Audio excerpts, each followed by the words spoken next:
Kristi Neidhardt didn't start in real estate. Her background spans in nonprofits and community building. And then what do you do right after that? I got into AmeriCorps. Okay. So it was like a domestic version of the Peace Corps in the United States. So I did that for 2 years. I was running a volunteer center, or I was doing a volunteer program for Chesapeake Children's Museum, which is still around to this day. Oh, yeah, it is. Debbie Wood was my first real boss, and absolutely still love her, adore her to this day. And so I created their volunteer program. Okay. And that was it was called Volunteer Maryland. So we created volunteer programs for different nonprofits all over the state.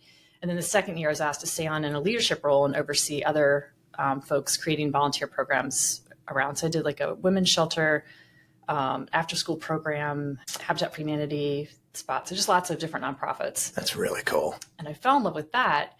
And I found this innovative volunteer center called Hands on Baltimore. So I went straight into that right out of AmeriCorps and did their volunteer program. So they were in Baltimore City, and we had a menu for each month we put up.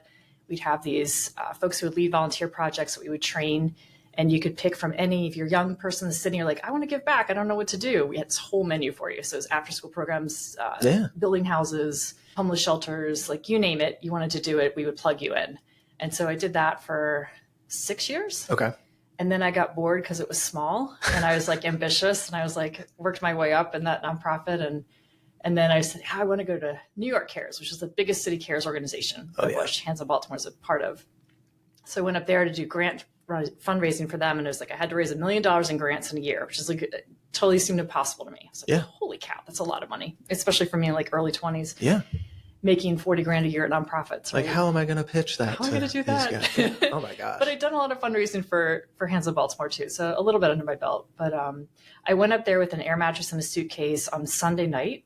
Monday was my first day at work, and Tuesday was 9/11. Oh my god! So I was right by Union Square, 16th and Union Square, and anyway, so that changed me. That's sort of the origin story where it begins, if you will.